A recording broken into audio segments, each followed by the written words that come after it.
cái video dân bị được.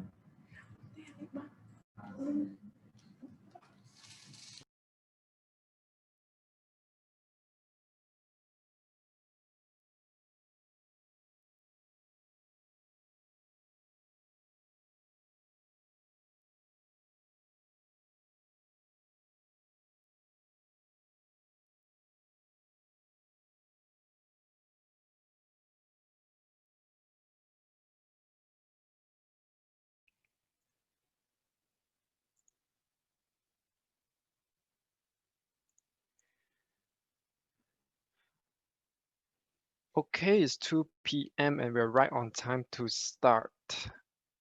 So, welcome, Susdai Jermasu, to everyone, to a very sunny, sunshine afternoon of 26 November 2020. So just to make sure that you see my screen is being presented. If you don't, you please let me know via the chat box, or you can voice out right now. Just a very welcome message to everyone here who take your time off. I very appreciate of that from your busy schedule to join this tri-party webinar between the Association of Banks in Cambodia, the ABC, along with Deloitte Cambodia and Malaysia, and as well as our guest speaker from J Trust Royal Bank. So here, this is me, your host for today. My name is Han. I'm an assistant manager with Deloitte Cambodia, RA function. So RA means risk advisory, and today's topic on AML CFT is something really close to my heart. So given that I'm also a certified anti-money laundering compliance officer. So let's hit the ground rules for very quickly is that most of y'all and every one of y'all will be muted throughout the webinar so as not to disrupt the speakers. We don't want any background noises to disrupt them, right? But however, you may post your questions if it triggers your thought process in the chat box, or as and when you see the blue question mark symbol appearing on your screen. And also, if you encounter any technical and administrative issues, do let me know via the chat box, okay? So before I get on to the three gentlemen you see on the screen, I do have a story to tell as to why we are having this today for you, is that, there are incidents in our industry that forces us to pick up the pace. And by that, I mean, you needed the push and also the factor and initiative to, to not back down at certain time. And by that, I mean that fact that you all may be well aware the FATF has placed Cambodia in the AML deficient list, along with 15 other countries.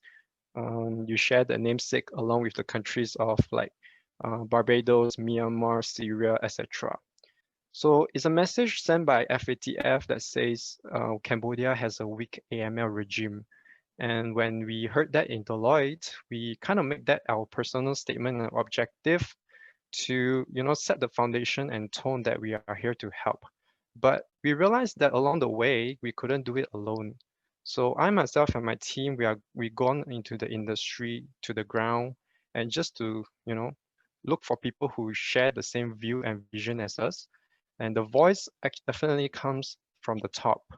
So what more we have than to be appreciative is that the Mr. Heng Khoi, the GM from the ABC, shares the same vision as us, as he wants to, promote this kind of awareness to the public as well as to the practitioner in the industry. And of course, Daniel and myself, we have also to make the time to speak to regulators, representatives from the Cambodian Financial Intelligence Unit, and also people with vast experience in the industry, similarly like Mr. Chok Peng Strong from J Trust Royal Bank. So Mr. Heng Khoi needed very little introduction, but I will hand the floor to him. Bong, you want to say something to get to the participants?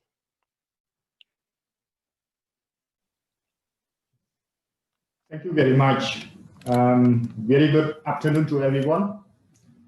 As the General Manager of the ABC, I'm glad to welcome you all to this session this afternoon. We are happy that we can collaborate with Deloitte to offer such opportunity for knowledge sharing to our members, and we are looking forward to work with you, particularly the Deloitte, for discussion and planning other sharing session or capacity building session for the sector. We would warmly welcome to our participants. I see that more than 80 participants join our session today, and thank for who spend your valuable time to join this important sharing through the webinar with us now. In that regard, I would like to express my sincere appreciation to our today, Mr. Daniel Wong, Director and Financial Program Leader of Deloitte Malaysia, as well as Mr. Sron Peng Sron, Head of at the Chair Trust Royal Bank, and also the former Chairman of the ABC Compliance Committee. Thank you for both for your effort and your willingness to share your expertise to our participants today. Yeah, you're very welcome, Bong, and that's a lovely welcome speech. Looking forward to hearing from you more, yeah? So, Daniel, you want to say hello? Hello? Hello? Hi. Hi, Daniel. Can you hear me? Yep. Great. Hello. Good afternoon, everyone. Welcome to the webinar session that Deloitte is pleased to run with you together with some of your local expertise. I'm glad that the ABC has taken this initiative.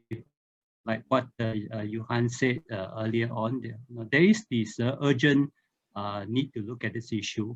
Just a little bit about my background before I go into my presentation much later on. I am a director of Deloitte Malaysia. And prior to joining Deloitte, I was also the head of compliance for Maybank Group. And before that, I spent some 20 years with Standard Chartered Bank, both in Singapore and Malaysia.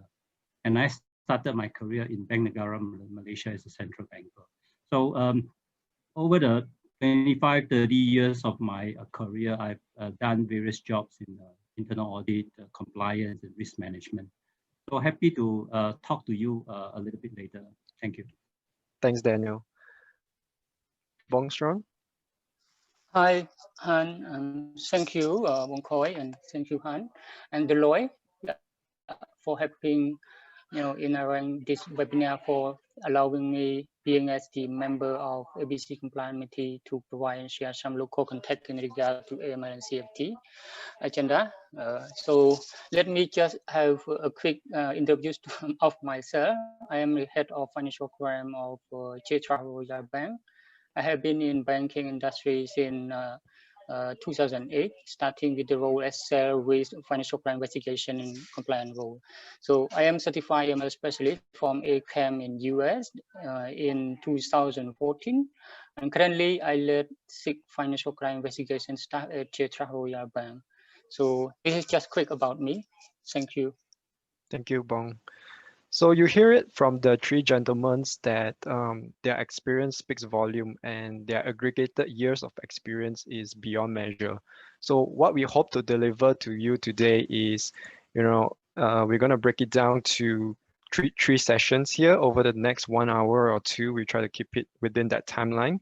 So Bong Sron himself, with his knowledge in the Cambodia market, he will deliver to you today how is it like of the AML CFT environment and topic in Cambodia. And then we're going to move on to Daniel, who will deliver his global perspective, given his experience in the regional basis and his awareness as a subject matter expert now. And then we're going to end off the day, with a little bit of the forum session. That's where we will have a Q&A with the speakers and just share our thought process and what do you kind of pain points you face in your financial institutions. So without further ado, Bong Sron, it's over to you. Thank you, Han. So before I start, please kindly note that the view that I will share in this webinar does not represent the view of my bank, but of my personal opinion.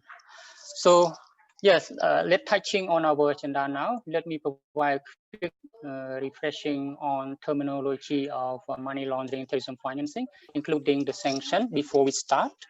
So yeah, everyone know this is just a basic background on the agenda, and I just would like to give a refreshing only. So money laundering, if you could see, based on the definition under new law of AML and CFT in Cambodia, that is covering on a few key points or definition that you would see in the slide, that the activity involved in conversion or transferring of property, the property here referring to the proceeds of offense, or helping any person who is involved.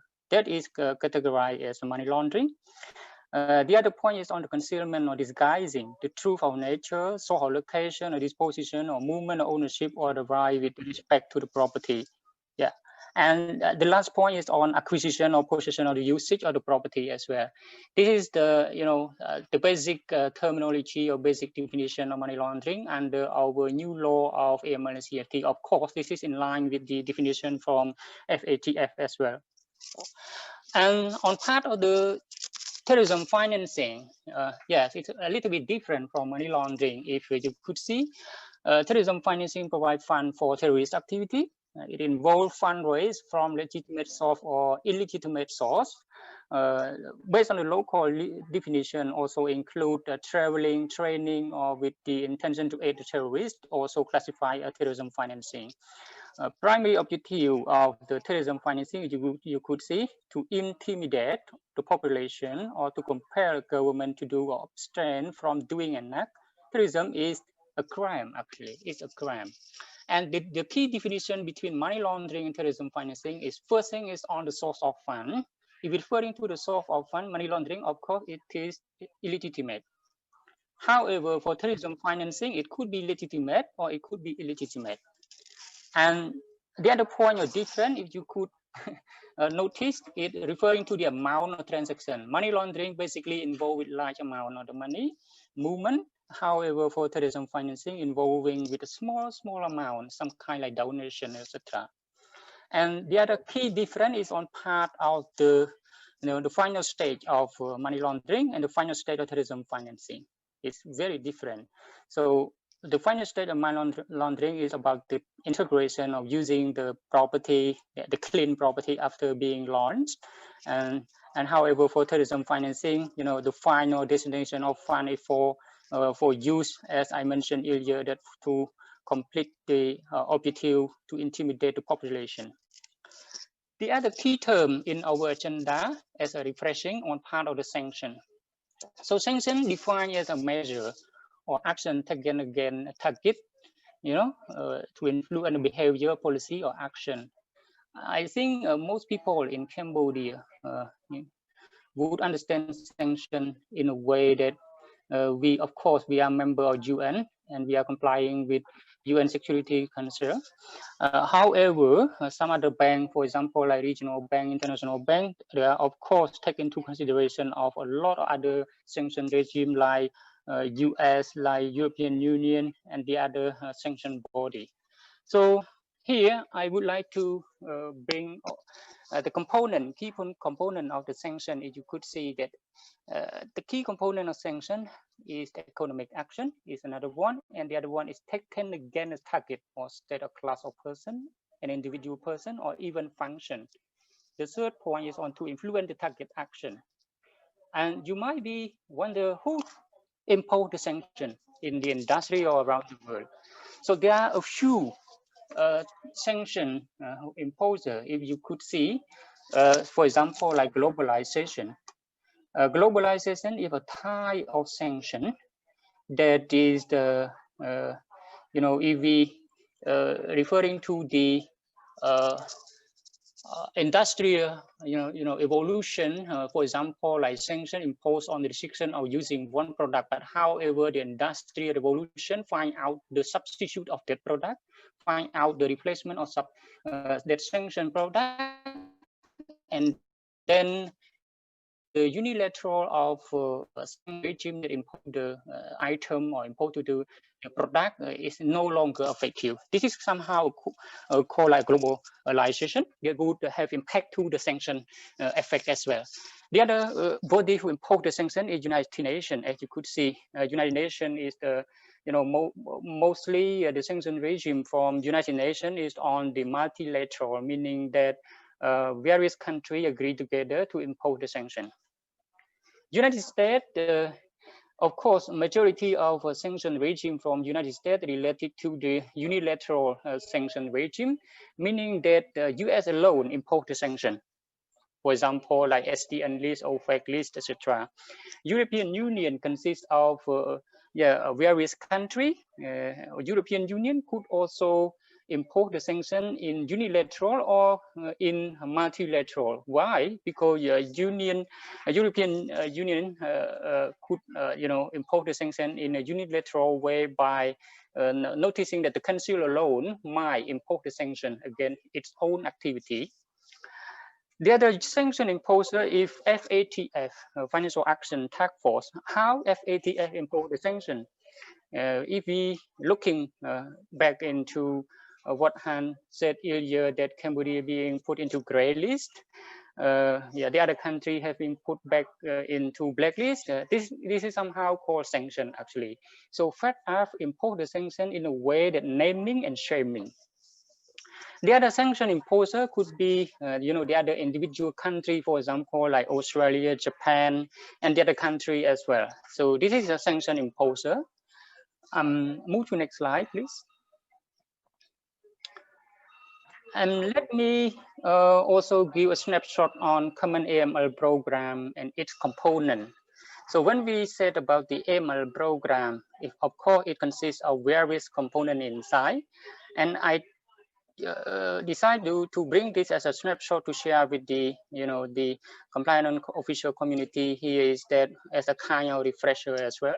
So you would see that the component would consist of onboarding, where we call customer diligence or CDD, and then consists of ongoing monitoring, where we conduct the name screening, where we conduct the adverse media screening, and also the other component related to pre-execution transaction monitoring, where we perform the transaction monitoring that would involve with the TMS, and also the ongoing adverse or sanction or PEP screening as well.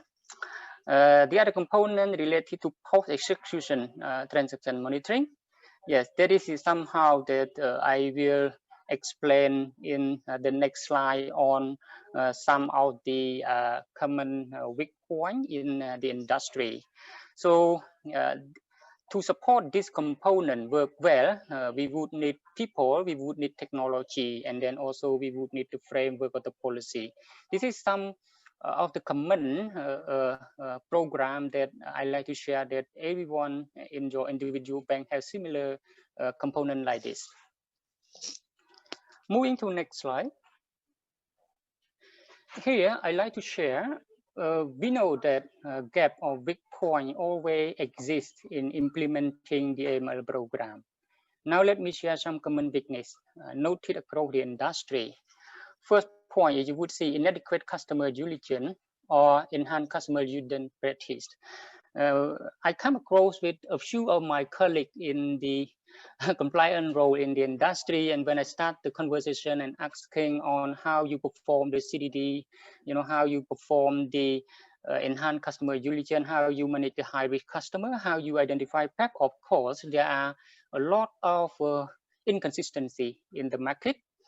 Of course, when we look back in the past, when we don't have the new AML law, when we only comply with the previous law, some local banks take into consideration on only local regulation, but of course at the regional and international bank would also take the international practice into the implementation of the AML program. So that's why there are the inconsistency in performing this CDD control. The other point of the common weakness is failure in monitoring or identifying suspicious activity. This is related to the transaction monitoring. some bank might use the manual transaction monitoring. Some bank might use the system. But of course, even though you invest with $1 million of the system, but if your data is not properly segmented, I mean the data is is not properly classified. For example, like customer segment, and then your system would not produce the good output. It meaning that you put the garbage in, the garbage out, and then you will see a lot of the false positive hit that your staff cannot manage until they resign. And of course, from the improper or from the gap of failure in applying the TMS, of course, the result is that our SDR is not with the quality. So poor reporting of filing practice related to the SDR. In the previous year, we might know that a number of SDR would be not much from every bank that we filed to CAFU, but for the last few years, CAFU also noticed as a few days ago, CAFU sent out a letter to every bank in Cambodia explaining that we shall have a good quality SDR by taking into consideration on the predicate offense before reporting. So this is explaining that now there are a lot of SDR have been filed to CAFU. Yeah. However, the policy is still concerned. So there are the common weaknesses on part of insufficient policy, procedure, or training. That's very important actually. But some banks might have just one policy, for example, like AML and CTF policy or sanction policy, and some banks might not have sanction policy as well.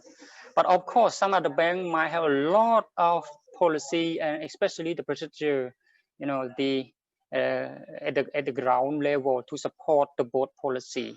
For example, like sanction screening policy, customer acceptance policy, sanction de-identification guideline, etc., and etc.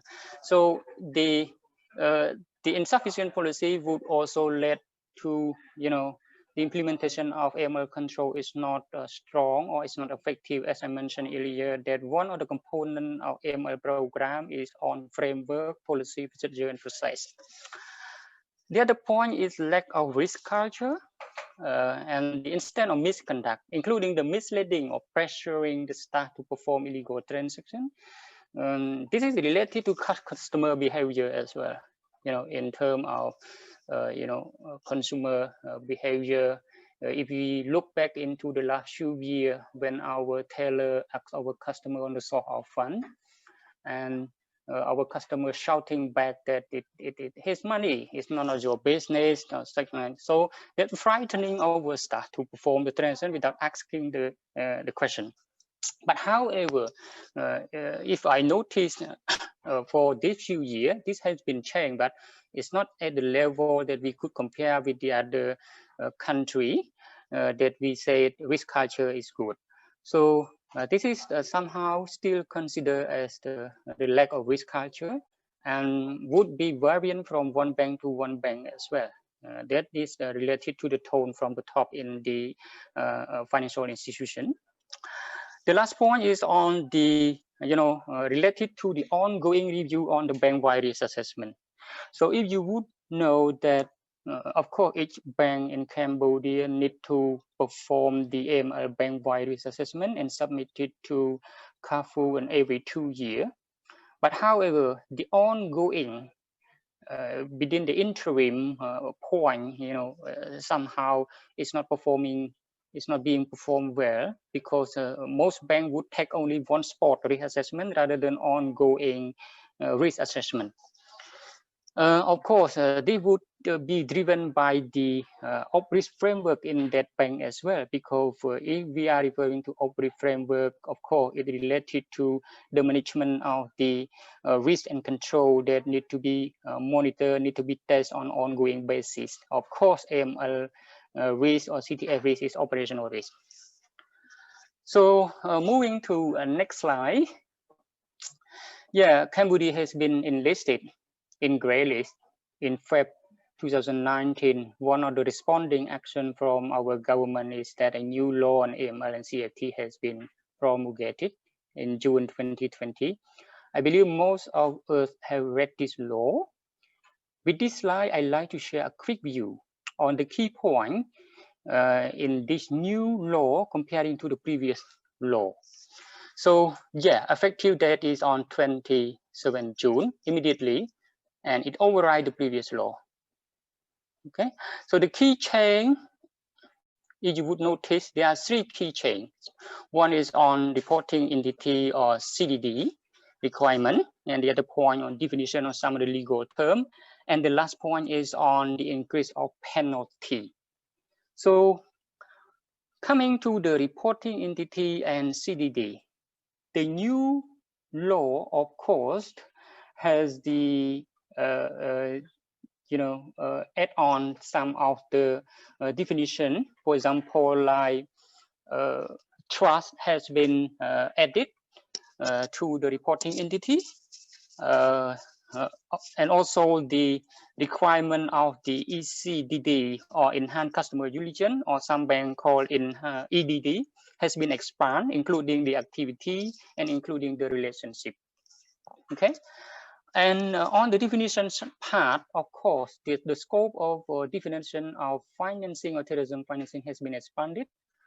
First half of the definition remained the same, the willful provision of financial or others with, with the intention that such serve as use. But however, the new law add a list or example of action that could qualify as the financing of the terrorism, including traveling, training, and with the intent to aid terrorists, as well as participating in or carrying out an act of terrorism. This is the new term or the expanded term of financing or terrorism financing. The other point of the change is on part of PEP, politically exposed person. The politically exposed person has been, definition has been broadened to include both local and foreign officials. It also provides some example in the law, such as head of state of the government, senior politician, senior government official, judicial or military official, senior executive, etc., etc. So it also includes the international politically exposed person into the definition as well. And of course, the other change in terms of the definition, it's on part of ultimate beneficiary owner identification. So the definition of ultimate beneficiary owner has also been expanded.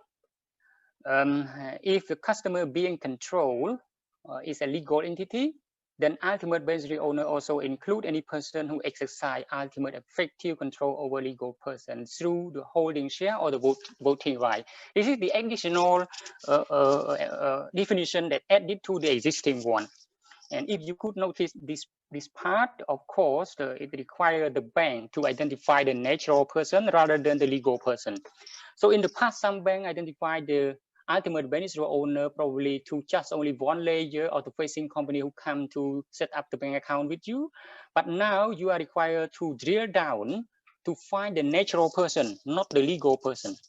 But however, we are still waiting for the guideline from CAFU in terms of threshold of the drill down. For example, like 25% or 10% of the ownership or voting power, so that we can identify or we can drill down to the ultimate beneficiary owner who is the natural person. We are still waiting on that guideline, actually. The last change is on part of the, the penalty. The penalty has been increased, including warning, reprimand, etc. But the key change in penalty is on dividing the penalty applied to the individual, the penalty applied to the reporting entity. And also the amount of the penalty has also some multiplied by 5, some multiplied by 2. So this is the change in the penalty. And I believe that it would be serious enough for us as being as the bank, of course, beside the financial fine, we are also exposed to the reputational risk when the risk happen. Okay, and can we move to next slide? Yeah, I would take a chance also to take this up for the our compliance officer community on part of the national strategy for combating AML and terrorism financing 2019 to 2023. I think some of you might be invited to the briefing of this national strategy last year. And of course, this strategy is a part of the ongoing, plan or the long-term roadmap of our government in managing AML and CFT regime. With this slide, I like to share only a quick snapshot of roadmap for awareness before I hand over to Daniel to take on the following agenda. So, of course, you could find this national strategy in the website of CARFU. But the key point that I like to highlight is that with this national strategy, they put down some of the related stakeholder in the industry to be responsible for, combating the money laundering and terrorism financing. For example, like, some of the state-owned entity like Ministry of Economic Finance. CARFU also signed the MOU with. CARFU also signed the MOU with a lot of ministry in Cambodia, including the Ministry of Interior. This is something that would bring up the AML regime in Cambodia, move up to another level from my personal perspective, because when we work together, we have fight it very well rather than working alone. So, of course, I would finish my presentation by this. And if you had a question, please let me know before moving to Daniel. Yep. So thanks, Bong. Just to sum it up, what Bong Strawn has mentioned, he gave a quick refresher on what AML CFTs really are and the terminology behind it. And then at the same time, we realized that AML CFT is both scientific based on the theory and it's also art, right? Because it involves a lot of people, henceforth a lot of weaknesses that we discover. And then he also shared his view on the latest national strategy as well as the latest AML law. So we're gonna take a quick pause here to allow Bong Strawn to just soak it in, and we're gonna bring you back at the end for the forum session. As for the participants, do you have any questions regarding this? I mean, if not, then Bong Strawn, I do have one question. In the common weaknesses, we realized that EDD, CDD there's a common area of weaknesses, correct? And with the new law coming up, how much pressure would you foresee in your organization or towards compliance officer, granted that penalties are going to increase? So we're going to see increase on their KPI as well to hit perfect target. So, Senghan, of course, this would be impacting to some of the bank in the market, especially for the local bank, because the regional bank and international bank, of course, complying with the international practice by taking into the account on the FATF recommendation or taking into the account on the policy from the group, the group bank. So the local bank might only take some simple EDD or one-off EDD at the first onboarding of the customer, and may not take into consideration on some of the red flag trigger from the transaction. And also might not take the local PEP that should be identified as PEP long time ago, if we are referring to the FATF recommendation. So now those local banks need to perform the retro review to identify the high risk customer again. So example, if one bank have 100K customer, and then they start to identify the local PEP like 500 or 600, can you imagine how burden it is? And then the other part is on the transaction as well. Those banks would need to train the staff to identify the transaction that could be triggered to the EDD or ECDD. Could be from the menu detection at the counter or from the TMS alert. This is something that I think that would be impacting to some of the bank in the market. I see. So we're gonna see it evolve in their role as well moving forward. Okay, thank you, Bong. We're gonna bring you back for the forum session. As for now, Daniel will share on the global perspective to share his insights. Over to you.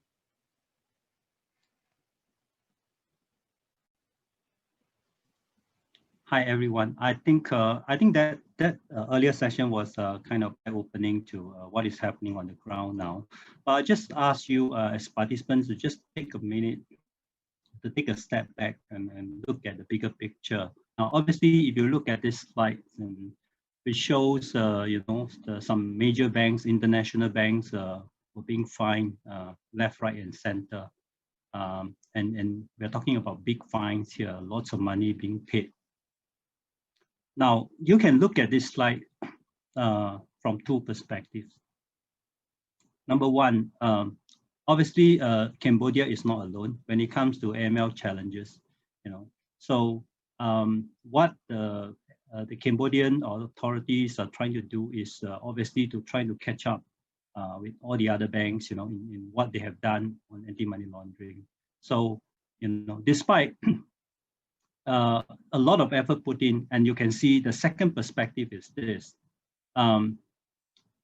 With all this effort, investment put in by the major banks, they're still not finished in terms of their implementation, in terms of their improvement of financial crime risk management. And then you start thinking back about Cambodia as to how much work is ahead waiting for you.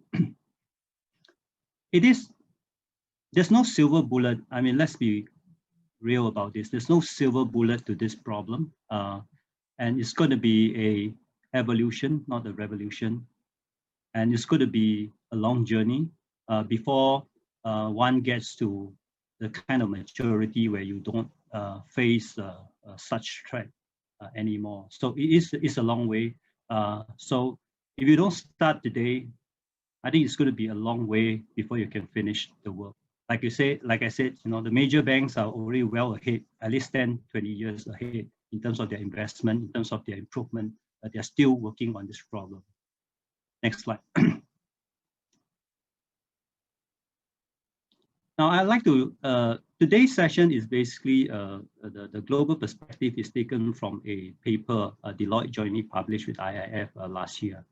Now, based on the interviews, the review, the research that we conducted together with IIF, we found that there is a kind of growing consensus that the current global framework in fighting financial crime is still not effective. Which means to say there's a lot more to be done internationally, globally, regionally, as well as nationally. I think there's a lot of work to do to stem the flow of illicit money. Yeah. So here in this paper, next slide, it outlines 7 kind of key enablers where the researchers found that we can work on in order to improve the overall effectiveness of anti-financial crime or anti-money laundering. Next. The first key enabler is really about the systemic improvement for financial crime risk management. There's just the realization that all this while, all the effort that has been put in, it's very regulatory centric. Let me explain this. There's a tendency, or there's a mindset that we should just focus on complying with the regulations or the guidelines, and do what the regulators want, and we finish our work. I think that has to change. So the rebalancing is really about changing that mindset from a tick box approach to a more outcome-driven approach, whereby you really do something meaningful to stop financial crime, rather than just to please the regulators or to pass the audit. So this is one meaningful approach that needs to be thought about. So when somebody design the control, the process, the policies, it has to be centered on how effectively the process or the control prevent or detect money laundering. So this rethinking is really needed, and there is this realization. Next. The second enabler we're talking about is that a lot of times banks cannot do this alone because of a lack of intelligence. So there's this consensus that, if we can improve public-private partnership, meaning to say that the law enforcement agencies work closely with the banks, in sharing intelligence, I think that will help. That will help the overall effort of fighting financial crime. Yeah. So it has started. In many countries, the regulators already set up task force, work group, talking to the financial institutions as to how they can improve collaboration. Sometimes provide some what do you call the intelligence, whatever that is allowed by the law. And we saw some results. I mean, I personally, when I was in my old job, I was involved in some of these collaboration, and it was proven to be very effective. So imagine if you could have two-way sharing of intelligence.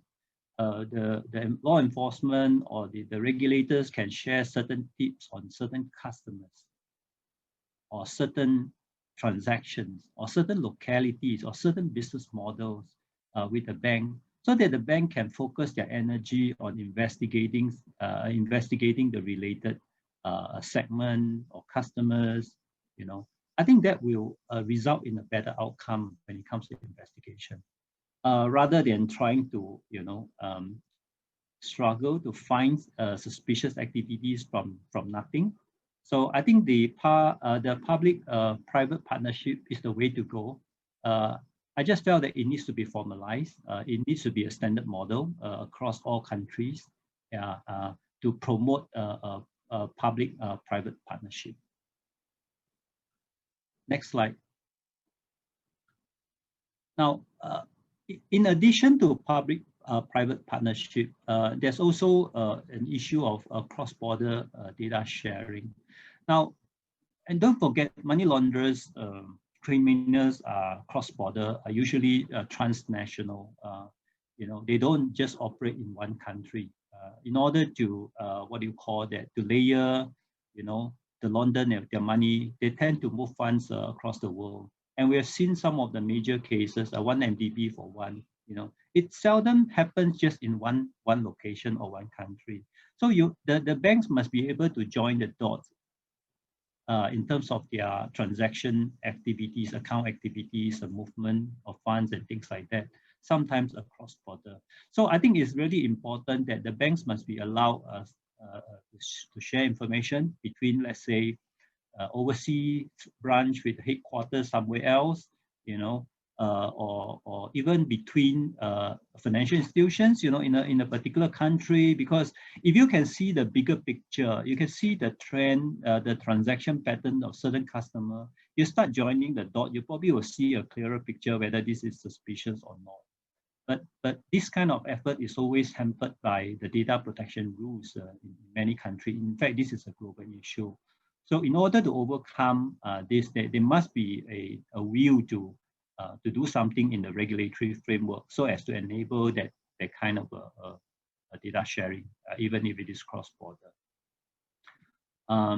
The next slide is really about improving the quality of data. I mean, a lot of time, the banks are suffering from lack of data. Whether it's individuals or entities, or KYC data, or the quality of it. So I think there is this. I think there's this trend, or there's this movement of trying to aggregate data. Where it is possible. Very long ago, countries have set up company registries where you can check who are the shareholders of a particular company. But still, in some countries, such facilities are lacking. And just imagine if you can do this across the world, that you can go to any country to do a search, or even searching remotely, from one country in terms of the ultimate beneficial owner of a certain entity incorporated somewhere else in other countries. I think that will be really helpful.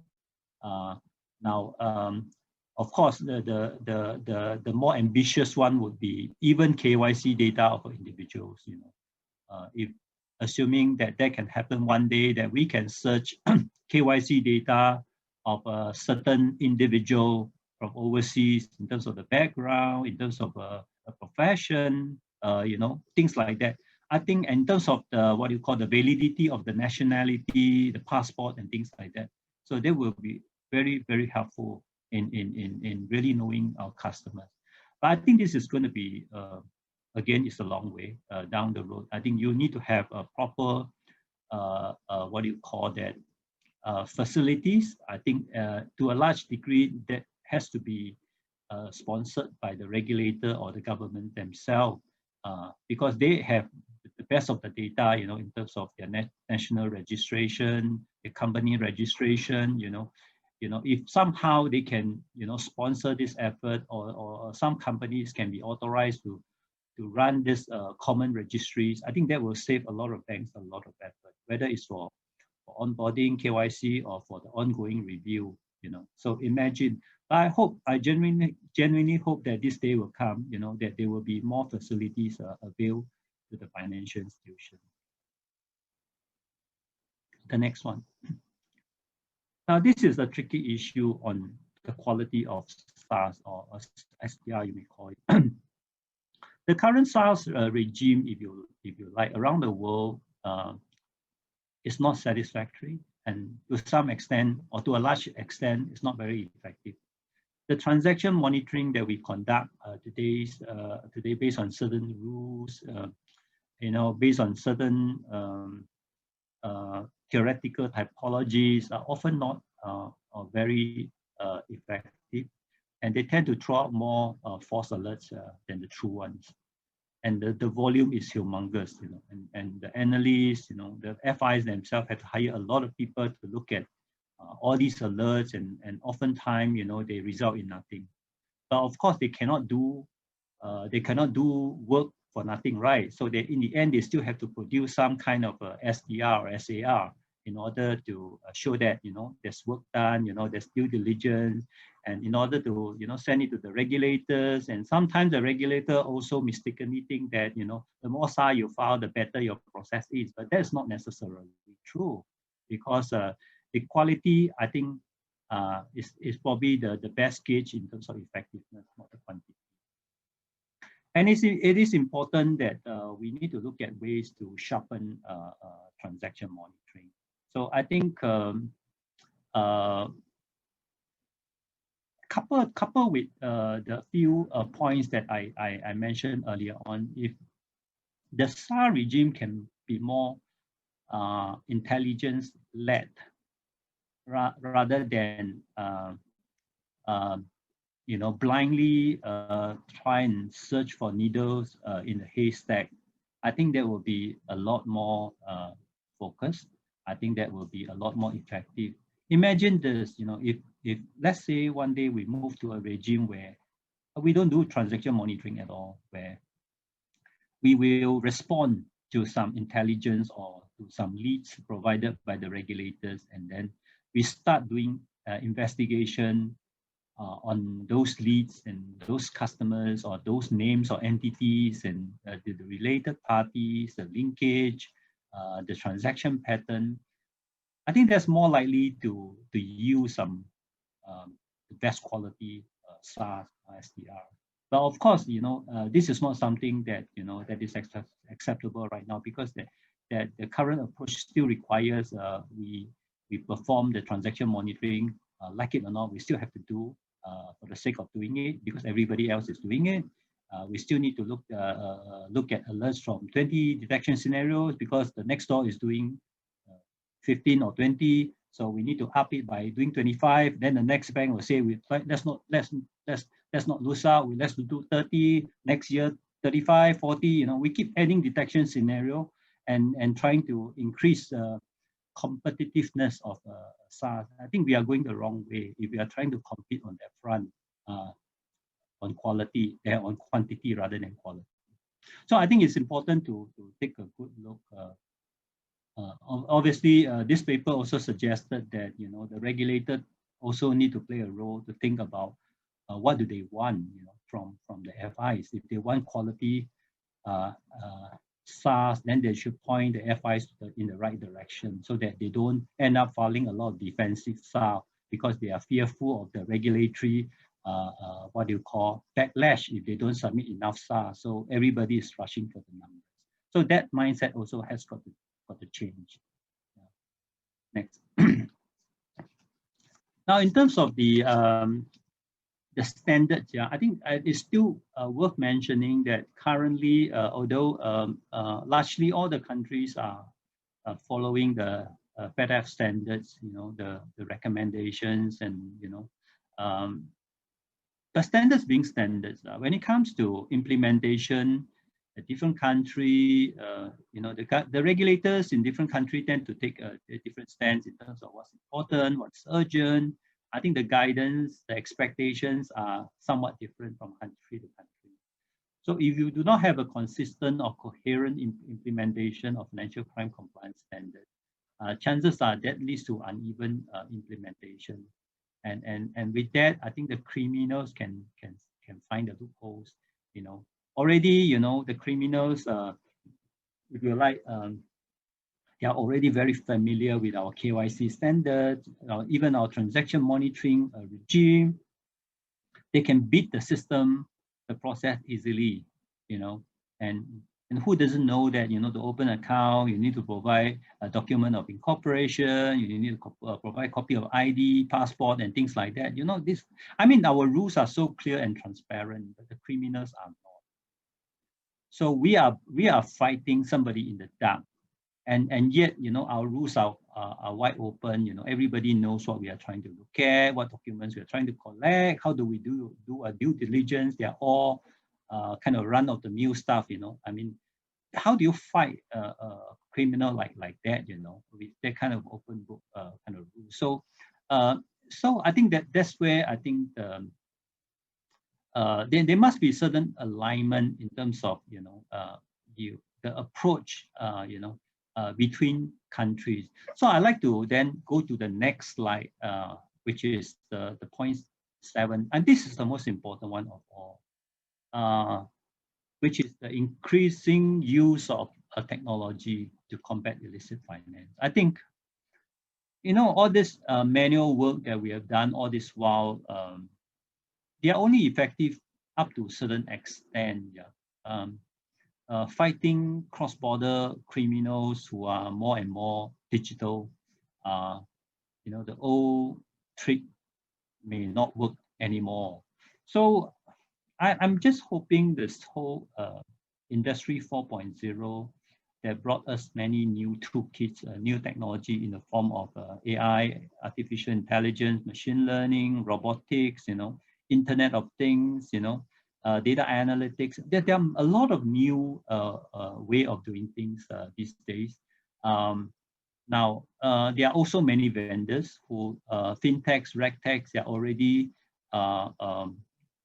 came up with some pretty good products that leverage artificial intelligence and machine learning to do onboarding or transaction monitoring.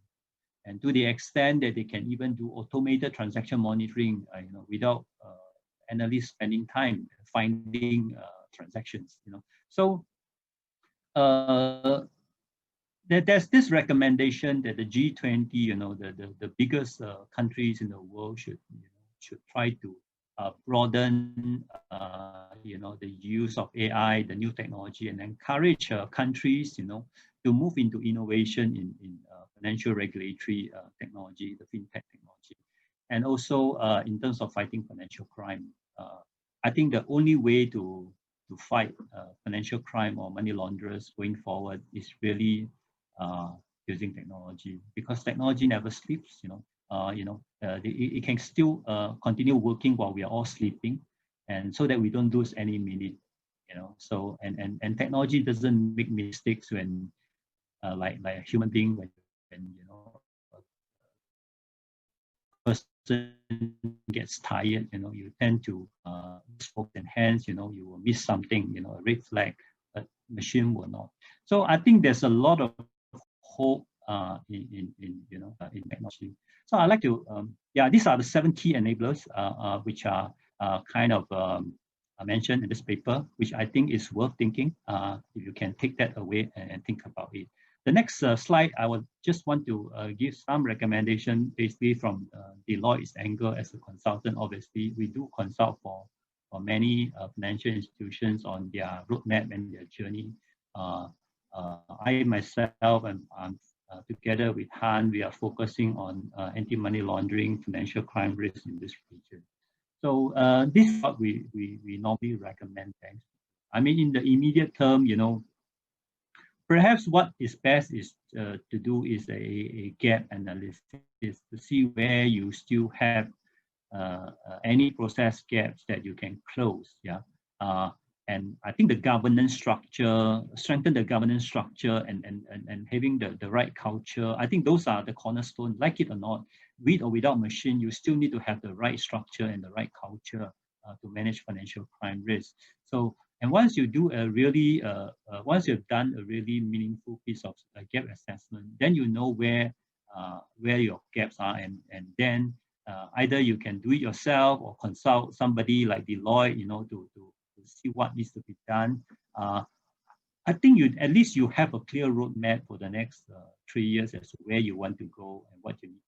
Because I put down there in red, you cannot manage your risk effectively if you do not know where your risks are and what your risks are.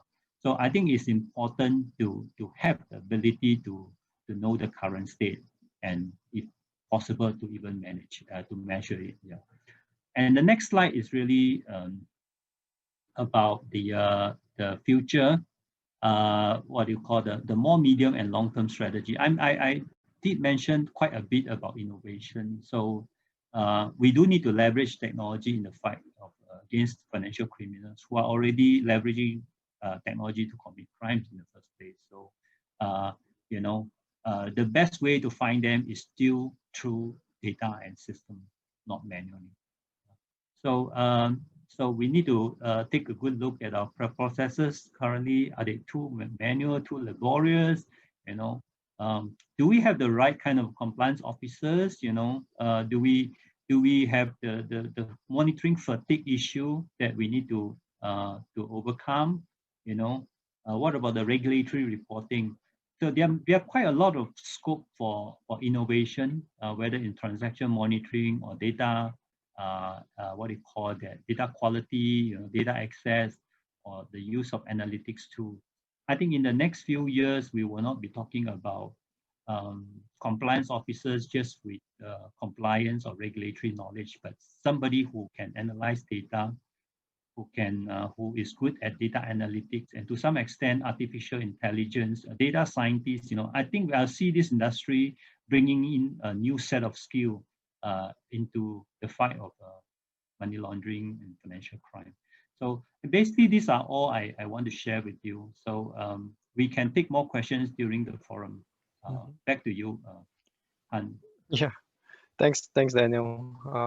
Really informative. One thing that really I find it helpful is that the message that we should always go beyond a tick box approach. Really take the initiative to see how we can always improve our organization, whether we can do it in-house or engage the external help third party like us, right, Daniel? So another thing is of the sharing of intelligence. You mentioned fintech, and of course, with fintech, you have the blockchain technology. It's just the always issue comes with the data sharing across countries. That's going to be a challenge. Like you say, it's going to be a long journey ahead. You need buy-in from the central banks. Right. So I'm going to bring Bongstron back along with Daniel. As for the participants, you may now unmute and ask questions as you may. So if you are not able to speak or you have issue with your audio, you can post the question in the chat box. But do let me have the privilege of asking the first question, and this is open to Bongstron and Daniel. I just want to say, because 2020 has been such a COVID-19 centric year, which is why we are speaking over webinar rather than face-to-face, right? So what do you see this COVID-19 future is like in the next 6 months or 12 months? And how has COVID-19 impacted your organization or your tenure, your clients, your experience, these reporting entities? Any issues they face in your point of view?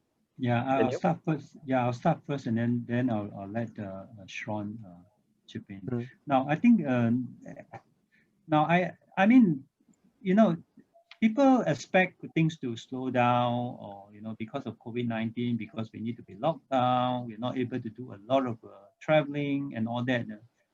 But surprisingly, there have been a lot of movement, a lot of work currently being carried out by many major banks in improving their AML, what do you call it, machineries, if you like.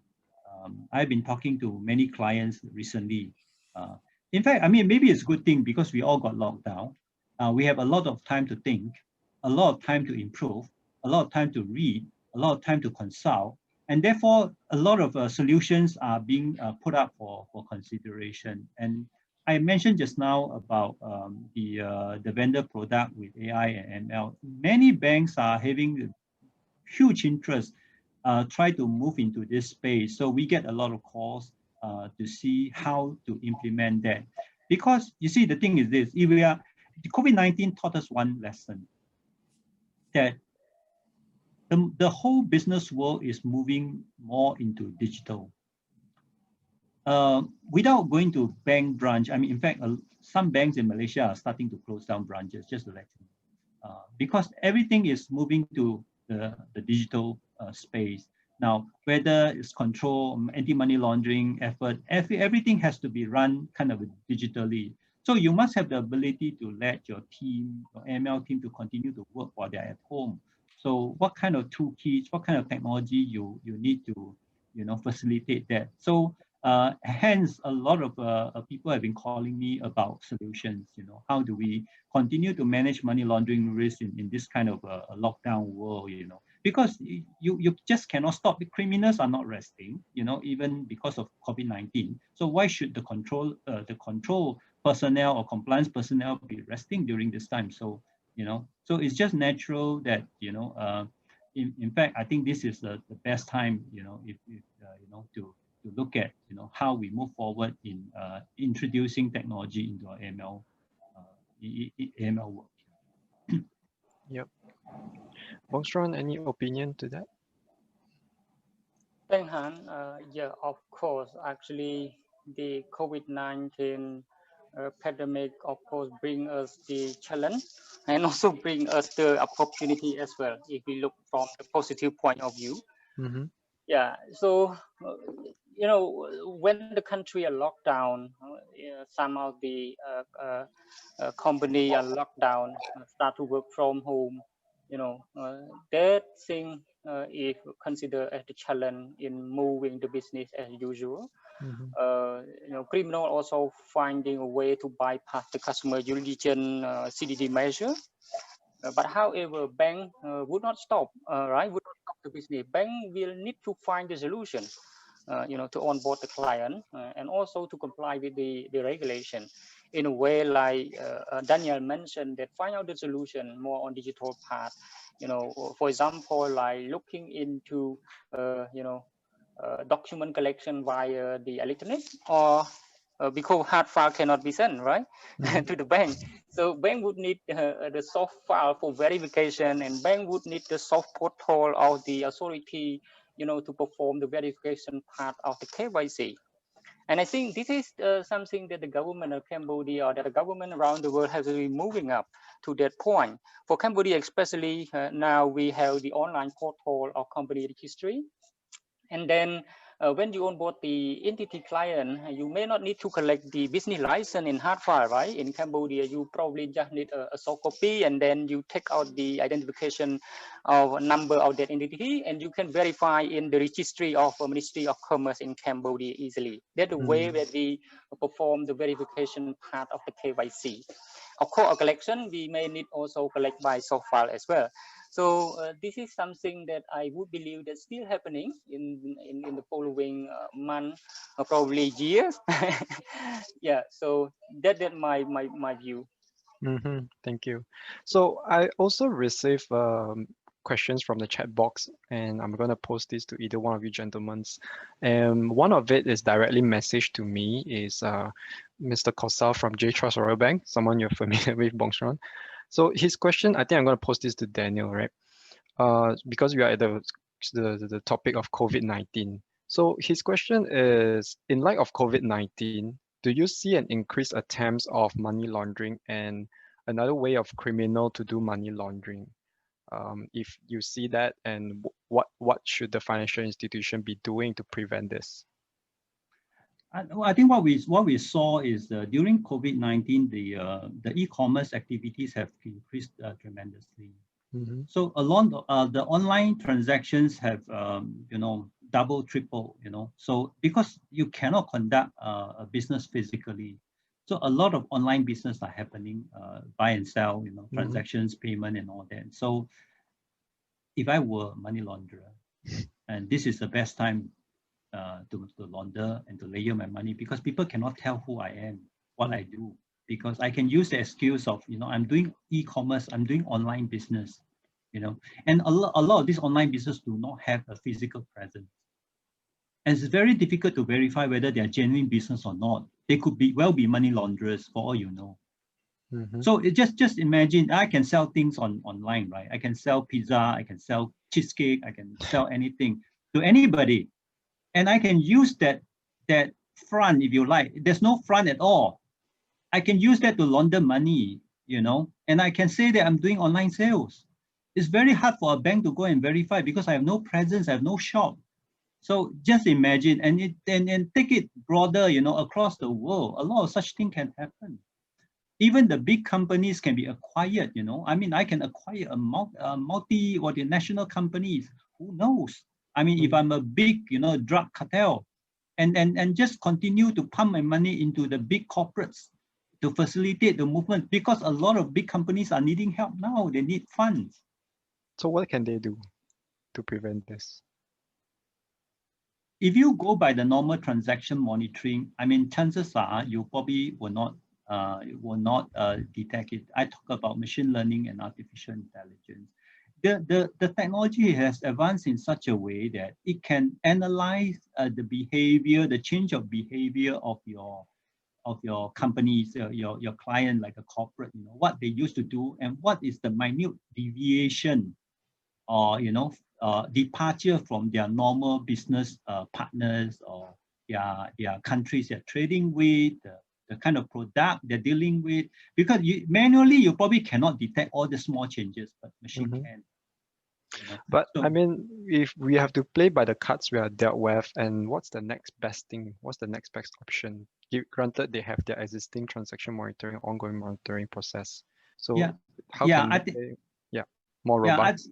I think they are obvious difficulty to replace your transaction monitoring system where you have plunk in millions of dollars. You do not want to throw them away. So there are options. There are add-ons. There are technology that can write on your existing transaction monitoring system to refine your alert so that it tells you where to focus, so that you are not distracted by the false alerts. So there are various options to sharpen your transaction monitoring and the result that you are getting. So that is the plus of the latest technology. Okay, thanks, Daniel. I'm following the list of the question. Miss Lina, you have to wait. So addressing Ri Hong's question is, what effective sanction screening for contact of Cambodia, given that our customers' name usually in Khmer, the Cambodian language, or in sanction lists are usually in Latin, which is like our name, like Yuhan, Daniel. So do we need to screen both Khmer and Latin? Bongstron, you want to address this? Senghan, of course, yes. This is some of the challenge that the bank in Cambodia facing, and I don't think that only in Cambodia, but some bank in the other country, for example, in China, you would screen a lot of customer name in Chinese and then with the Latin. That's the quite challenging, and that's why some of the vendor, offering the sanction screening solution, they also offer the phonetic screening. Not just only the name screening alone, but with the phonetic screening as well, by reading the local language or by reading the Latin language. And of course, there is no perfect solution around the world. And bank need to select it properly. And for me, I could not, say any vendor is qualified. But of course, we need to research. We need to conduct the research on that part. And yes, of course, it's quite challenging. Even though in my workplace, yeah. I see. Okay, so but you do continue with whatever you have, right? I mean, you can only do as much. So I guess Miss Lina, you want to raise your question regarding your concern of high volume false alert. Miss Lina, you're there? Yes, hello. Hi. Yeah. Good afternoon, everyone. And hello, Daniel and Hans and Bong Koi. I'm from Maritime Bank, and I have one question that you raised related to this concern of high volume of false alerts, and I would like to get your recommendation or your how about the strategy, how to monitor, how to identify the volume of false alert that it affect to the CDD monitoring procedure or related to AML monitoring, something like that. Because as my experience, we use a Dojon screening system, and then, for example, we have only name that match 100%, but other information like date of birth or occupation, and we don't have to verify again the screening system. So then we decided to conclude as the false alert. It is mentioned in sanction screening monitoring policy, something like that. So I think it is the concern that we don't have sufficient information from the system, and then we decided to close the case as false alert, and then we get more and more cases like that. So it is the concern or not, or you have any consider as the finding or the challenging related to sanction screening monitoring. So I would like to get your recommendation to be the good AML officer related to the monitoring of sanction screening. That is my question. Thank you. Okay. I think this question will be appropriate for Daniel. Yeah, I think the false alert is an issue faced by many banks, just not just your bank, whether it's name screening or whether it's transaction monitoring.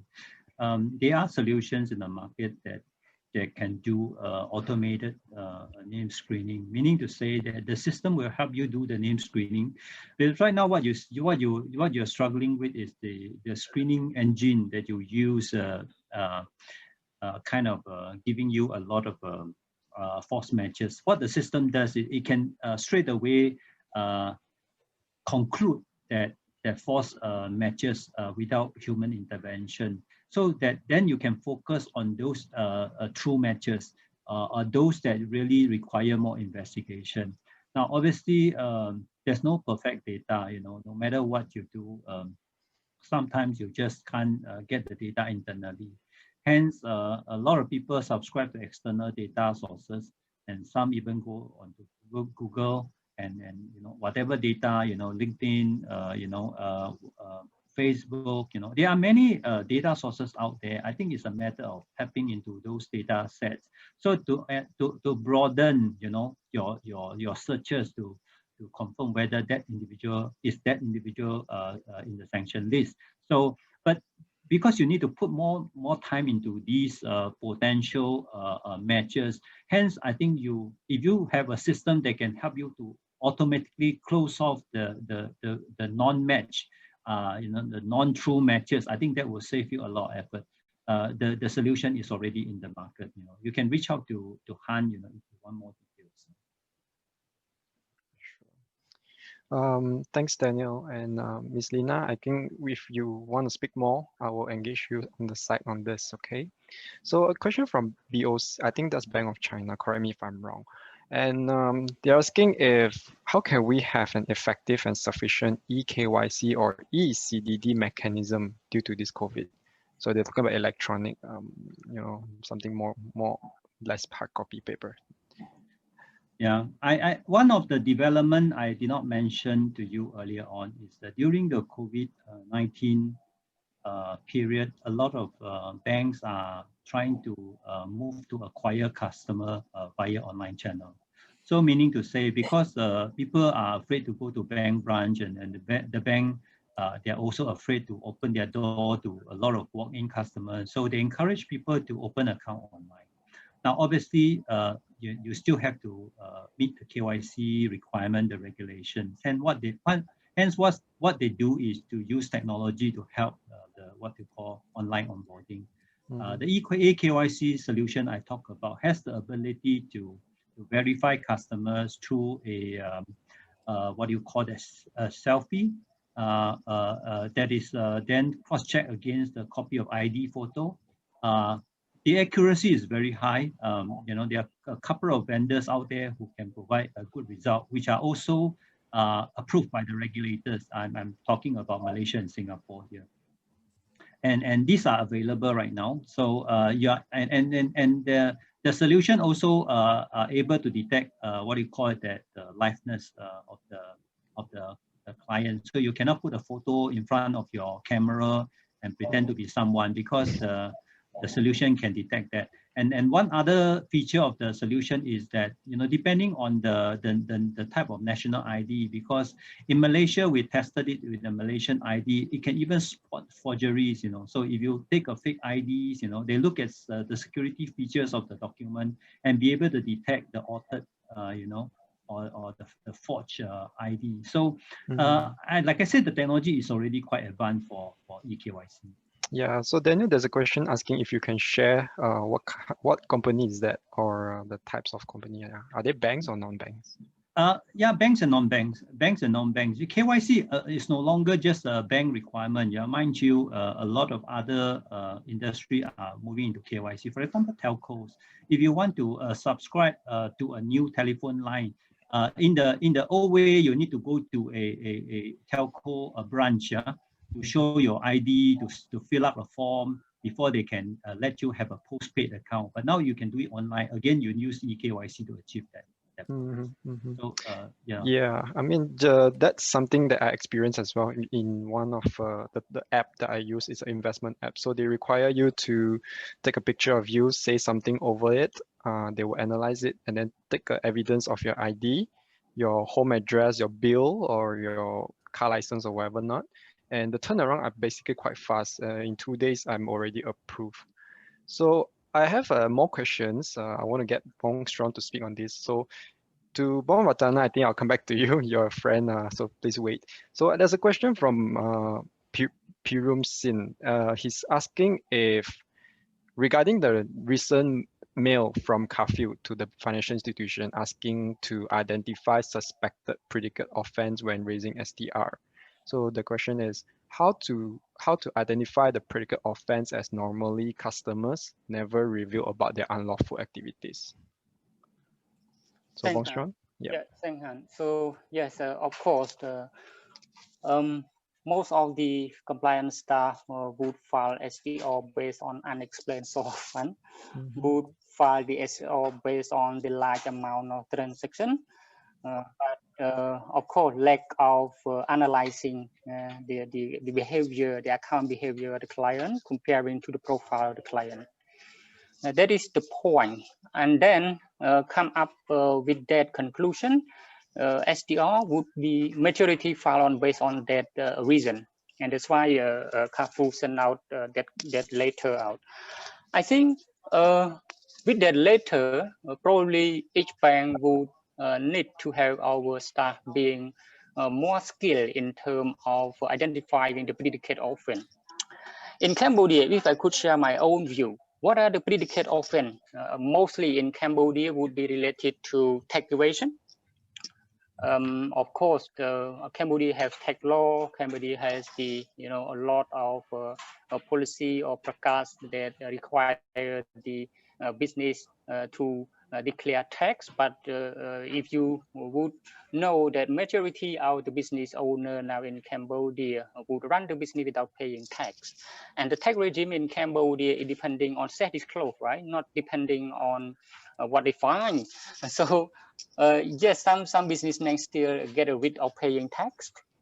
For example, like using personal account for business, that a kind of tax evasion concern.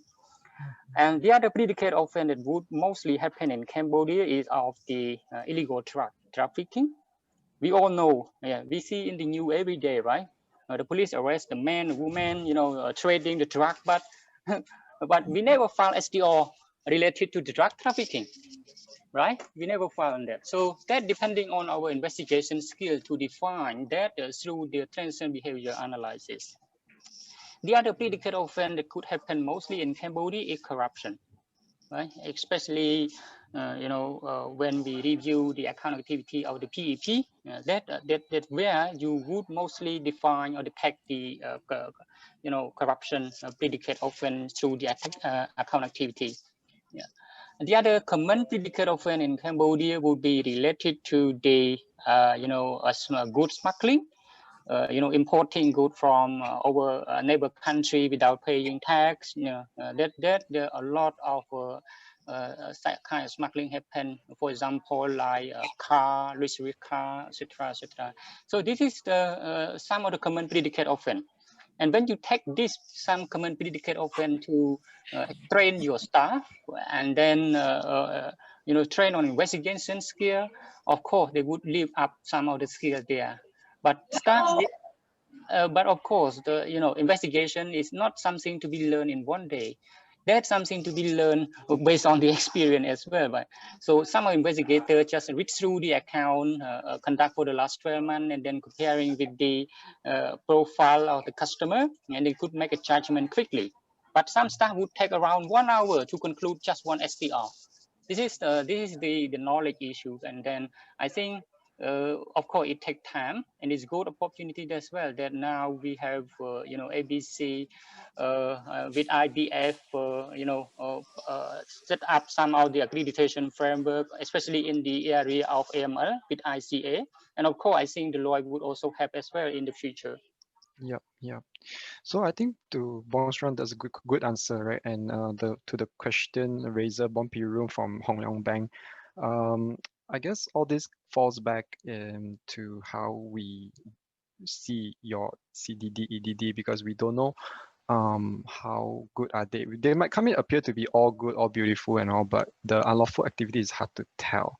So maybe you can have a side conversation on this as to how we can beef up the investigation side, because I know you are crowded by your job and sometimes you have to sacrifice quality for quantity, things like this.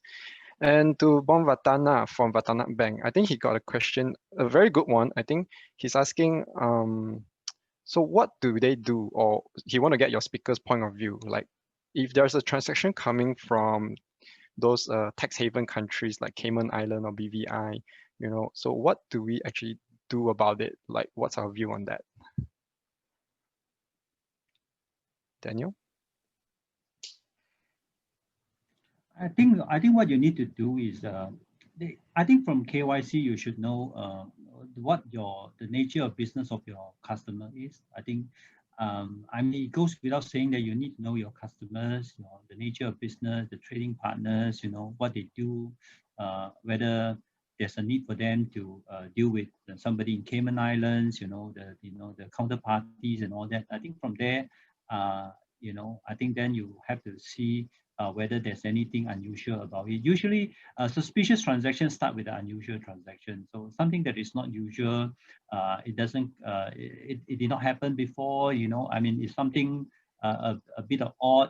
Big amount, somebody unrelated. Individuals, for example, you may want to take a look further.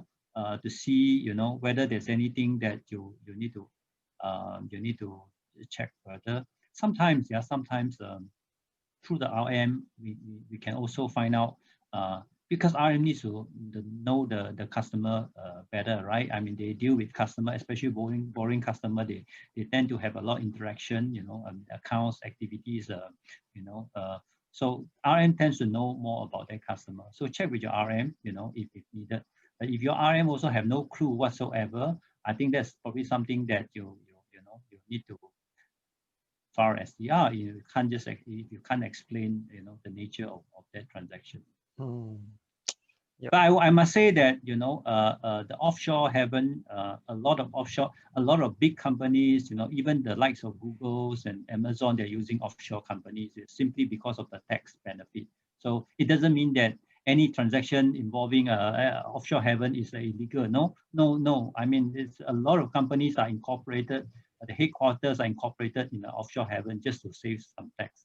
So it shouldn't be automatically suspicious. Yep. So it's innocent until proven guilty, isn't it? Yeah, that's right. Yeah. Bong Xuan, there's a question addressed to you.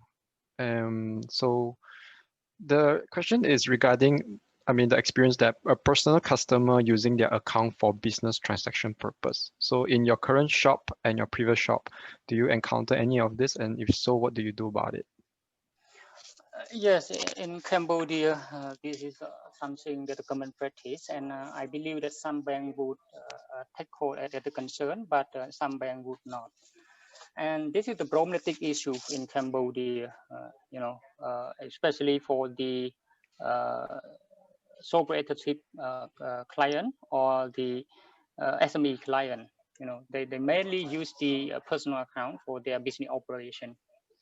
And of course, when we onboard the client through the CDD process, when we set up the personal account for the customer, every bank would need just only the NID, right, or passport, but would not need some kind of the business license, because we don't know that the client will use the business account in the future for the business operation or personal account for the business operation.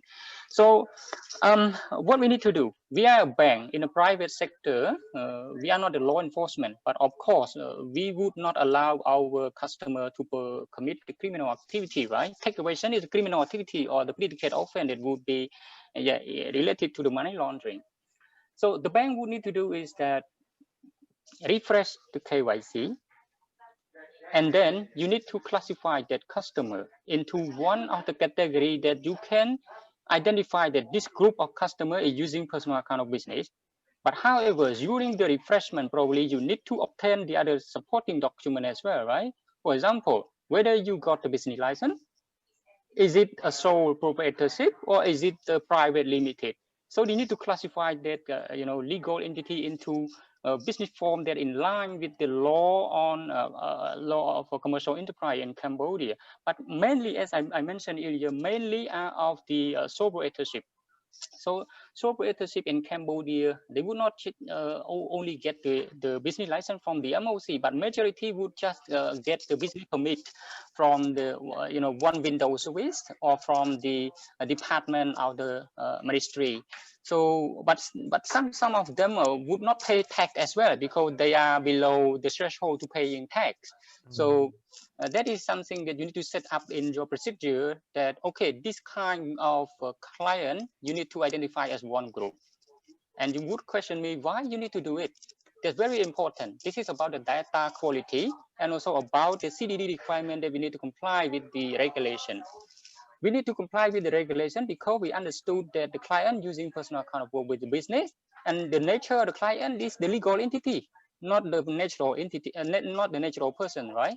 So the KYC or the CDD requirement for the legal entity, of course, different from natural person.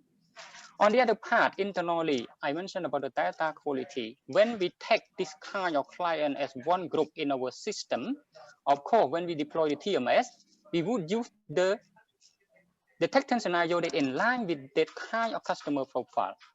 Because as Daniel mentioned earlier, that not just in Cambodia, but the other bank around the world would still need to use the rule-based detection scenario, right? Not the AI solution. The rule-based detection scenario would be just only relying on a few of detection scenario, for example, like 20 detection scenario, but you apply those 20 detection scenario to 100,000 clients, right? Got it. Yeah. Got it. Yeah, thank you, Bong. I think for us, we have so many questions, so little time, and Daniel, unfortunately, he will have to jump into another meeting in another minute. So Daniel, you have a final message for the participant and everyone? Yeah, I really appreciate ABC for organizing this. I hope it has been beneficial in the sharing. But I just want to say that, you know, although the journey ahead is very challenging, but don't panic. There are good solutions out there. There are good advisors out there, and you're not alone in fighting financial crime, because many banks are doing the same. This is probably a never-ending journey, because the moment you put in some controls, the criminal will improve their technique as well. So it's going to be a continuous fight. But keep hard, and then, because there's always help around. So if you need any more information, reference, consultation, feel free to reach out to Deloitte. We have Han on the ground who is able to attend to your needs. Yeah. So that's how I'll kind of that would be my closing remark. And again, thank you, ABC. Thank you, Bong Xuan, for assisting in this webinar. Thank you. Thanks, Daniel. Thanks, Daniel. I'll see you around. I log out first, yeah? Cheers. Bye-bye. Bye. Right, so just to extend on the message of Daniel is we have set the foundation of this long journey, right? And I will now, from here on, henceforth, be approaching many of you just to have a conversation of how your bank are, just to see where area of pain points you are having and see how we can move forward. And as for, you know, people who share the same vision as I am, like Bong Xuan, Bong Khoi, and then a huge shout out to Thomas for making this happen from ABC. We're just going to continue doing all this webinar exposure for everybody.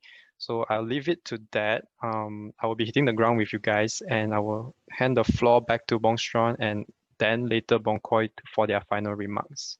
Bong Xuan, you want to say something? Yeah, thank Han, and of course thank Deloitte and ABC for organizing this. And of course, I believe that that kind of webinar would help a lot to the community, you know, to live up the culture in each bank. Of course, that I'm surprised when I look into the participation list, you know, to the 100%. That's very good. And yeah, of course, we should continue doing this in the future, and not just only from me. I would request also the other compliance officer from the other banks would share the experience or opinion as well. You know, we need to do this together. Thank you, Han. Kun Bong. Bong Khoi or ABC, any final remarks?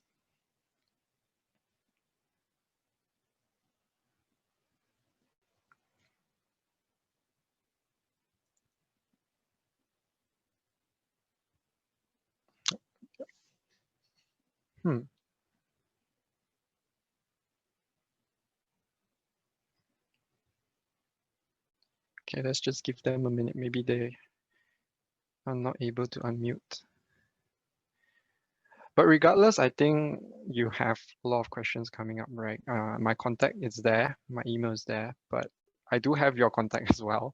And do expect an email from me, and we can move forward our conversations from there, right? So I'm just gonna give them a while more. If not, then I guess we can call it a day.